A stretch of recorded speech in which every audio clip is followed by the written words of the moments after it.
राधे राधे बच्चों। तो हमारा नेक्स्ट टॉपिक है कमिटीज ऑफ कॉन्स्टिट्यूएंट असेंबली या फिर संविधान सभा की समितियां। ठीक है, अब देखो इसमें से जो क्वेश्चन पूछा जाता है एक्चुअली 8 जो मेजर कमिटीज़ थी, ठीक है, कमिटीज़ को 2 पार्ट्स में डिवाइड किया गया था, 8 मेजर कमिटीज़ में, बाकी अदर माइनर कमिटीज़ में। ठीक है, और ये जो मेजर कमिटीज़ है ना, इनके चेयरमैन पूछे जाते हैं कि किस कमिटी का चेयरमैन कौन है। ठीक है, तो हम यहाँ से देखेंगे। अब यहाँ पे पहली जो कमिटी है हमारी वो है यूनियन पावर कमिटी, ठीक है, या संघ शक्ति कमिटी समिति। ठीक है, तो इसके जो चेयरमैन है वो जवाहरलाल नेहरू है। दूसरी है हमारी संघ संविधान समिति, ठीक है, या यूनियन कॉन्स्टिट्यूशन कमिटी, इसके भी चेयरमैन हमारे नेहरू जी हैं। दूसरा स्टेट्स कमिटी या राज्य समिति, इसके भी चेयरमैन हमारे नेहरू जी थे। ठीक है, अब देखो ये तीनों जो हैं इनके चेयरमैन नेहरू जी थे, तो इन तीनों को हम एक साथ याद करेंगे।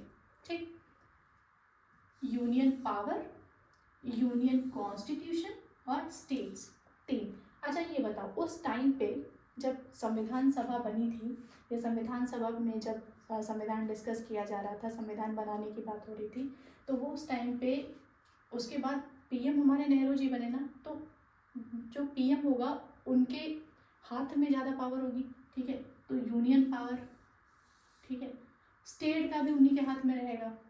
ठीक, और दूसरा यूनियन कॉन्स्टिट्यूशन। तो ये जो मेन वर्ड है यूनियन पावर, यूनियन कॉन्स्टिट्यूशन या स्टेट्स, ये तीनों के चेयरमैन कौन हो गए? खुद नेहरू। ठीक है, उसके बाद आता है आपका स्टीयरिंग कमेटी। ठीक, अब स्टीयरिंग का मतलब क्या है? संचालन। ठीक है, या फिर रूल्स ऑफ प्रोसीजर की अगर बात करें, इन दोनों को एक साथ लेंगे, स्टीयरिंग और रूल्स ऑफ प्रोसीजर का मतलब स्टीयरिंग मतलब संचालन और रूल्स ऑफ प्रोसीजर मतलब नियम समिति। अब देखो स्टीयरिंग क्या होती है? गाड़ी में स्टीयरिंग होती है 4 व्हीलर में, ठीक है, उसको पकड़ के हम चलाते हैं। तो देखो जो राजेंद्र प्रसाद थे ना, उस टाइम पे संविधान सभा के प्रेसिडेंट थे। ठीक है, वो वहाँ पे बैठते थे, जैसे अभी लोकसभा में स्पीकर होते हैं, ठीक है, वो हेड होते हैं। ठीक है, तो ये वहाँ पे बैठते थे, तो ये उसको यही तो चला रहे थे संविधान सभा को। ठीक है, या फिर हम कह सकते हैं कि नियम क्या बनेंगे संविधान सभा के, कैसे रहेंगे, वो सब कौन कर रहा था? राजेंद्र प्रसाद ही कर रहे थे। तो ये जो समितियाँ होंगी इसके हेड कौन होंगे? इन्हीं को तो बनाया जाएगा या कोई और बन जाएगा? ये बनेंगे, खुद राजेंद्र प्रसाद बनेंगे। तो इसलिए स्टीयरिंग कमेटी और रूल्स ऑफ प्रोसीजर कमेटी, इन दोनों के चेयरमैन कौन बने? डॉक्टर राजेंद्र प्रसाद। ठीक है, ये याद रखना। उसके बाद आता है 6 प्रोविंशियल कॉन्स्टिट्यूशन कमेटी, ठीक है, या फिर प्रांतीय संविधान समिति। अब प्रांत की बात हो रही है यहाँ पे, प्रोविंसेस हमें पता है ना कि हम सरदार पटेल के बारे में जो अभी स्टैचू ऑफ यूनिटी बनी है, ठीक है, क्यों बनी है? क्योंकि उन्होंने बहुत सारे प्रांतों को एकजुट किया था, जिसकी वजह से इंडिया टूटने से बच गया। ठीक है, तो प्रोविंसेस की जैसी बात आएगी, प्रांत की जैसी बात आएगी, तो उसके सिंपल सी बात है, उसके चेयरमैन कौन होंगे? सरदार पटेल। ठीक है, दूसरा advisory committee on fundamental rights.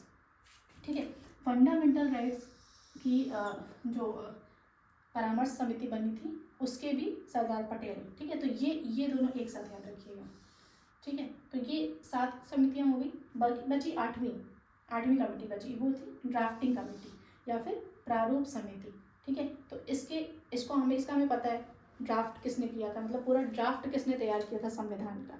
ठीक है, तो वो कौन था? उसके पीछे किसका हाथ था? डॉक्टर BR अम्बेडकर का। ठीक है, अब ये जो ड्राफ्टिंग समिति है ना, ड्राफ्टिंग कमेटी, इसमें कितने मेंबर थे वो हमारे लिए इम्पोर्टेंट है, वो पूछा जाता है, तो वो हम कवर करेंगे नेक्स्ट वीडियो में। ठीक है, अभी आपको इतना याद हो गया होगा, फिर से हम लोग एक बार देख लेते हैं। यूनियन पावर, यूनियन कॉन्स्टिट्यूशन और स्टेट, इन तीनों के Jawaharlal Nehru. Steering committee, rules of procedure, इन दोनों के राजेंद्र प्रसाद।